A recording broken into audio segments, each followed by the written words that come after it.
भगवान ने 39वें श्लोक में जिस समबुद्धि समता को सुनने के लिए अर्जुन को आज्ञा दी थी, अब आगे के श्लोक में उसकी प्राप्ति के लिए कर्म करने की आज्ञा देते हैं। भगवान कहते हैं, कर्मण्येवाधिकारस्ते मा फलेषु कदाचन मा कर्मफल हेतुर्भूर्मा ते संगोस्तव कर्मणि।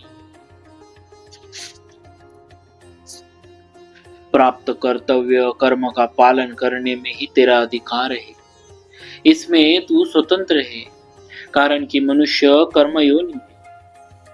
मनुष्य के सिवाय दूसरी कोई भी योनि नया कर्म करने के लिए नहीं है।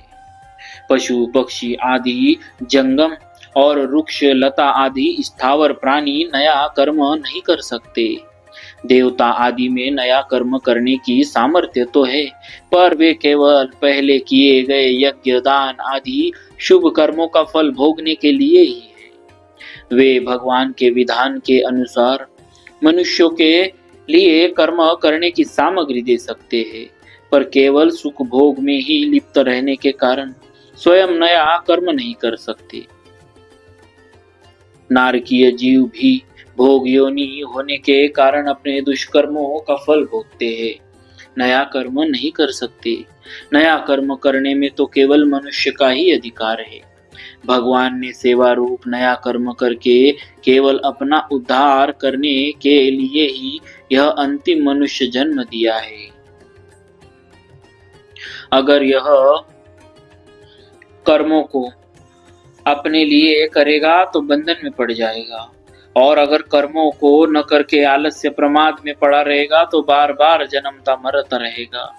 अतः भगवान कहते हैं कि तेरा केवल सेवा रूप कर्तव्य कर्म करने में ही अधिकार है। कर्मणि कर्मणि पद में एक वचन देने का तात्पर्य है कि मनुष्य के सामने देश काल घटना परिस्थिति आदि को लेकर शास्त्र विहित कर्म तो अलग अलग होंगे, पर एक समय में एक मनुष्य किसी एक कर्म को ही तत्परता पूर्वक कर सकता है। जैसे क्षत्रिय होने के कारण अर्जुन के लिए युद्ध करना, दान देना आदि कर्तव्य कर्मों का विधान है, पर वर्तमान में युद्ध के समय वह एक युद्ध रूप कर्तव्य कर्म ही कर सकता है, दान आदि कर्तव्य कर्म नहीं कर सकता। मार्मिक बात, मनुष्य शरीर में दो बातें हैं, पुराने कर्मों का फल भोग और नया पुरुषार्थ। दूसरी योनियों में केवल पुराने कर्मों का फल भोग है, अर्थात कीट पतंग पशु पक्षी देवता ब्रह्मलोक तक की योनियां भोग योनियां हैं। इसीलिए उनके लिए ऐसा करो और ऐसा मत करो यह विधान नहीं है। पशु पक्षी कीट पतंग आदि जो कुछ भी कर्म करते हैं उनका वह कर्म भी फल भोग में है, कारण कि उनके द्वारा किया जाने वाला कर्म उनके प्रारब्ध के अनुसार पहले से ही रचा हुआ है। उनके जीवन में अनुकूल प्रतिकूल परिस्थिति का जो कुछ भोग होता है वह भोग भी फल भोग में ही है। परंतु मनुष्य शरीर तो केवल नए पुरुषार्थ के लिए ही मिला है, जिससे यह अपना उद्धार कर ले। इस मनुष्य शरीर में दो विभाग है, एक तो इसके सामने पुराने कर्मों के फल रूप में अनुकूल प्रतिकूल परिस्थिति आती है, और दूसरा यह नया पुरुषार्थ नए कर्म करता है। नए कर्मों के अनुसार ही इसके भविष्य का निर्माण होता है। इसीलिए शास्त्र संत महापुरुषों का विधि निषेध राज्य आदि का शासन केवल मनुष्य के लिए ही होता है, क्योंकि मनुष्य में पुरुषार्थ की प्रधानता है, नए कर्म को करने की स्वतंत्रता है, परंतु पिछले कर्मों के फल स्वरूप मिलने वाली अनुकूल प्रतिकूल परिस्थिति को बदलने में यह परतंत्र है। तात्पर्य है कि मनुष्य कर्म करने में स्वतंत्र और फल प्राप्ति में परतंत्र है, परंतु अनुकूल परिस्थिति कूल रूप से प्राप्त परिस्थिति का सदुपयोग करके मनुष्य उसको अपने उद्धार की साधन सामग्री बना सकता है, क्योंकि यह मनुष्य शरीर अपने उद्धार के लिए ही मिला है। इसीलिए इसमें नया पुरुषार्थ भी उद्धार के लिए है और पुराने कर्मों के फल रूप से प्राप्त परिस्थिति भी उद्धार के लिए ही है। इसमें एक विशेष समझने की बात है कि इस मनुष्य जीवन में प्रारब्ध के अनुसार जो भी शुभ या अशुभ परिस्थिति आती है, उस परिस्थिति को मनुष्य सुखदायी या दुखदायी तो मान सकता है, पर वास्तव में देखा जाए तो उस परिस्थिति से सुखी या दुखी होना कर्मों का फल नहीं है, प्रत्युत मूर्खता का फल है। कारण की परिस्थिति तो बाहर से बनती है और सुखी दुखी होता है यह स्वयं उस परिस्थिति के साथ तादात्म्य करके ही यह सुख दुख का भोक्ता बनता है। अगर मनुष्य उस परिस्थिति के साथ तादात्म्य करके उसका सदुपयोग करे तो वही परिस्थिति उसका उद्धार करने के लिए साधन सामग्री बन जाएगी। सुखदायी परिस्थिति का सदुपयोग है दूसरों की सेवा करना, दुखदायी परिस्थिति का सदुपयोग है सुख भोग की इच्छा का त्याग करना। दुखदायी परिस्थिति आने पर मनुष्य को कभी भी घबराना नहीं चाहिए, प्रत्युत यह विचार करना चाहिए कि हमने पहले सुख भोग की इच्छा से ही पाप किए थे और वे ही पाप दुखदायी परिस्थिति के रूप में आकर नष्ट हो रहे हैं। इसमें एक लाभ यह है कि उन पापों का प्रायश्चित हो रहा है और हम शुद्ध हो रहे हैं। दूसरा लाभ यह है कि हमें इस बात की चेतावनी मिलती है कि अब हम सुख भोग के लिए पाप करेंगे तो आगे भी इसी प्रकार सुखदायी परिस्थिति आएगी। इसीलिए सुख भोग की इच्छा से अब कोई काम करना ही नहीं है, प्रत्युत प्राणी मात्र के हित के लिए ही काम करना है। तात्पर्य यह हुआ कि पशु पक्षी कीट पतंग आदि योनियों के लिए पुराने कर्मों का फल और नया कर्म ये दोनों ही भोग रूप में है, और मनुष्य के लिए पुराने कर्मों का फल और नया कर्म पुरुषार्थ ये दोनों ही उद्धार के साधन है। माँ फलेषु कदाचन, फल में तेरा किंचित मात्र भी अधिकार नहीं है, अर्थात फल की प्राप्ति में तेरी स्वतंत्रता नहीं है, क्योंकि फल का विधान तो मेरे अधीन है। अतः तू फल की इच्छा न कर, कर्तव्य कर्म कर। अगर तू फल की इच्छा रखकर कर्म करेगा तो तू बंध जाएगा। फले सक्तो निबध्यते, गीता 5:12। कारण कि फलेच्छा अर्थात भोक्तृत्व पर ही कर्तृत्व टिका हुआ है, अर्थात भोक्तृत्व से ही कर्तृत्व आता है। फलेच्छा सर्वथा मिटने से कर्तृत्व मिट जाता है और कर्तृत्व मिटने से मनुष्य कर्म करता हुआ भी नहीं बनता। भाव यह हुआ कि वास्तव में मनुष्य कर्तव्य में उतना फंसा हुआ नहीं है जितना फलेच्छा अर्थात भोक्तृत्व में फंसा हुआ है। दूसरी बात, जितने भी कर्म होते हैं वे सभी प्राकृत पदार्थों और व्यक्तियों के संगठन से ही होते हैं। पदार्थों और व्यक्तियों के संगठन के बिना स्वयं कर्म कर ही नहीं सकता।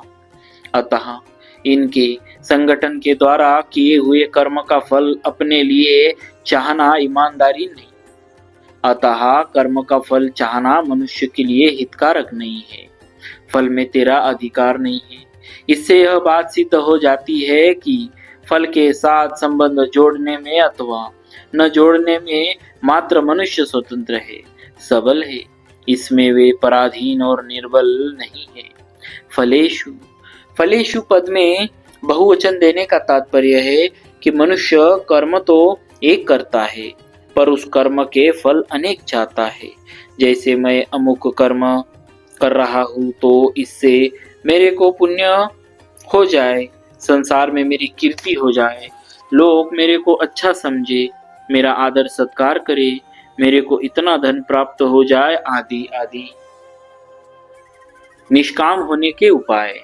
कामना पैदा होने से अभाव होता है, कामना की पूर्ति होने से परतंत्रता और पूर्ति न होने से दुख होता है, तथा कामना पूर्ति का सुख लेने से नई कामना की उत्पत्ति होती है और सकाम भाव पूर्वक नए नए कर्म करने की रुचि बढ़ती चली जाती है। ऐसा ठीक ठीक समझ लेने से निष्कामता स्वतः आ जाती है। कर्म नित्य नहीं है क्योंकि उनका आरंभ और अंत होता है, तथा उन कर्मों का फल भी नित्य नहीं है, क्योंकि उनका भी संयोग और वियोग होता है, परंतु स्वयं नित्य है। अनित्य कर्म और कर्म फल से नित्य स्वरूप को कोई लाभ नहीं होता। ऐसा ठीक समझ लेने से निष्कामता आ जाती है। निष्काम होने से संसार का संबंध छूट जाता है और परमात्मा तत्व की प्राप्ति हो जाती है। कर्मों में निष्काम होने के लिए साधक में तेजी का विवेक भी होना चाहिए और सेवा भाव भी होना चाहिए, क्योंकि हम दोनों के होने से ही कर्मयोग ठीक तरह से आचरण में आएगा। नहीं तो कर्म हो जाएंगे पर योग नहीं होगा। तात्पर्य है कि अपने सुख आराम का त्याग करने में तो विवेक की प्रधानता होनी चाहिए और दूसरों को सुख आराम पहुंचाने में सेवा भाव की प्रधानता होनी चाहिए। माँ कर्मफल हेतुर्भुवा, तू कर्मफल का हेतु भी मत बन। तात्पर्य है कि शरीर, इंद्रिया, मन, बुद्धि आदि कर्म सामग्री के साथ अपनी किंचन मात्र भी ममता नहीं रखनी चाहिए, क्योंकि इसमें ममता होने से मनुष्य कर्मफल का हेतु बन जाता है। आगे 5वें अध्याय के 11वें श्लोक में भी भगवान ने शरीर, मन, बुद्धि और इंद्रियों के साथ कैवलेहा पद देकर बताया है कि शरीर आदि के साथ किंचन मात्र भी ममता नहीं होनी चाहिए। शुभ कार्यों में फल की इच्छा न होने पर भी मेरे द्वारा किसी का उपकार हो गया, किसी का हित हो गया, किसी को सुख पहुंचा, ऐसा भाव हो जाता है, तो यह कर्म फल का हेतु बनना है। कारण कि ऐसा भाव होने से शुभ कर्म के साथ और मन, बुद्धि, इंद्रियों के आदि के साथ संबंध हो जाता है, जो कि असंगत का संग है, जो कि असत का संग है। वास्तव में अंतःकरण, बहिःकरण और क्रियाओं के साथ हमारा कोई भी संबंध नहीं। इनका संबंध समिष्ट संसार के साथ है। जैसे दूसरे किसी व्यक्ति द्वारा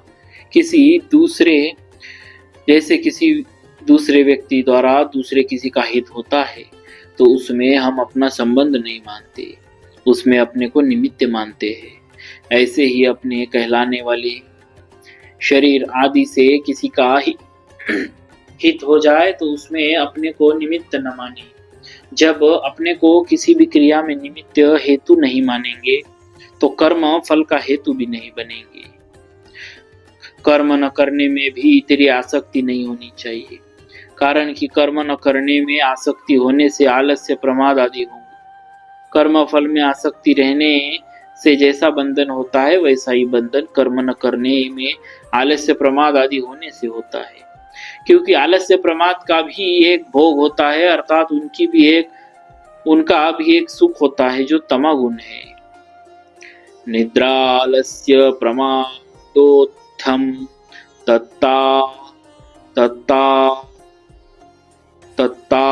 तत्तामसमुदाहितम, गीता 18:39। और जिसका फल अधोगति होता है, अधो गच्छन्ति तामसाः, गीता 14:18। तात्पर्य यह हुआ कि राग आसक्ति कहीं भी होगी तो बांधने वाली हो जाएगी। कारणं गुण संगोस्य सद सद्यो निजन्मसु, गीता 13:21। कर्म रहित होने से हमें लौकिक लाभ होगा, कर्म में हमारी प्रसिद्धि होगी, आदि कोई सांसारिक प्रयोजन भी नहीं होना चाहिए, और समाधि लग जाने से आध्यात्मिक तत्व में हमारी स्थिति होगी, आदि कोई पारमार्थिक प्रयोजन भी नहीं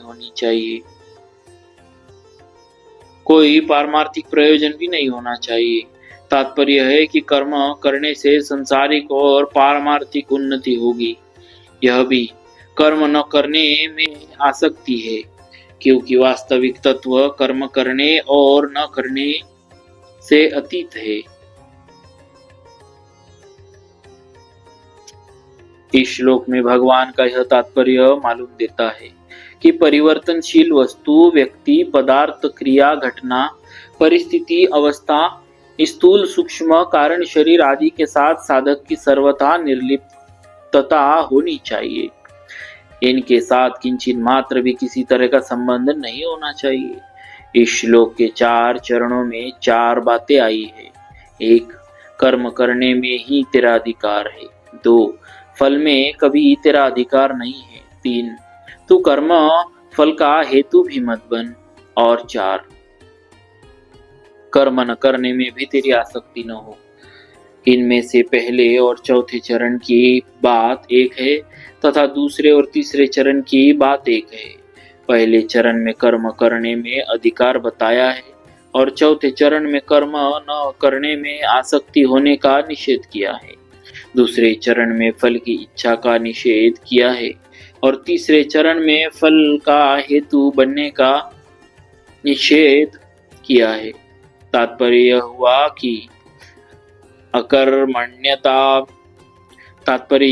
कि अकर्मण्यता में रुचि होने से प्रमाद, आलस्य आदि तामसी वृत्ति के साथ तेरा संबंध हो जाएगा। कर्म एवं कर्म फल के साथ संबंध जोड़ने से तेरा राशि वृत्ति के साथ संबंध हो जाएगा। प्रमाद, आलस्य, कर्म फलादि का संबंध न रहने पर जो विवेक जन्य सुख होता है, प्रकाश मिलता है, ज्ञान मिलता है, उसके साथ संबंध जोड़ने से सात्विकी वृत्ति के साथ संबंध हो जाएगा। इनके साथ संबंध होना ही जन्म मरण का कारण है। अतः साधक कर्म फल और इनके त्याग का सुख, इनमें से किसी के भी साथ अपना संबंध न जोड़े, इनमें राग या आसक्ति न करे। कर्म करते हुए इनके साथ संबंध न रखना ही कर्मयोग है। परिशिष्ट भाव, एक कर्म विभाग है और एक फल विभाग है। मनुष्य का कर्म विभाग में ही अधिकार है, फल विभाग में नहीं। कारण कि नया पुरुषार्थ होने से कर्म विभाग करना मनुष्य के लिए अधीन है और पूर्वकृत कर्मों का भोग होने से फल विभाग होना प्रारब्ध के अधीन है। कर्मयोग की दृष्टि से देखें तो मनुष्य को जो साधन सामग्री, वस्तु, योग्यता और सामर्थ्य मिली है वह प्रारब्ध है और उसका सदुपयोग करना अर्थात उसको अपना और अपने लिए न मानकर प्रत्युत दूसरों का और दूसरों के लिए मानकर उनकी सेवा में लगाना पुरुषार्थ है। कर्मयोग में मुख्य बातें अपने कर्तव्य के द्वारा दूसरे के अधिकार की रक्षा करना और कर्मफल का अर्थात अपने अधिकार का त्याग करना। दूसरे के अधिकार की रक्षा करने से पुराना राग मिट जाता है और अपने अधिकार का त्याग करने से नया राग पैदा नहीं होता। इस प्रकार पुराना राग मिटने से और नया राग पैदा न होने से कर्मयोगी वितराग हो जाता है। वितराग होने पर उसको तत्वज्ञान हो जाता है। कारण कि तत्वज्ञान की प्राप्ति में नाशवान असत वस्तुओं का राग ही बाधक है। रागो लिंग बोधस्य चित्त व्यायाम भूमिषु कृतः शाद्वलता तस्य यस्याग्निः कोटरे तरोः। तात्पर्य है कि वस्तु, व्यक्ति और क्रिया में मन का जो राग खिंचाव है यह अज्ञान का खास चिन्ह है। जैसे किसी वृक्ष के कोटर में आग लगी हो तो वह वृक्ष हरा भरा नहीं रहता, सूख जाता है। ऐसे ही जिसके भीतर राग रूपी आग लगी उसको शांति नहीं मिल सकती। बोलिए भक्तवत्सल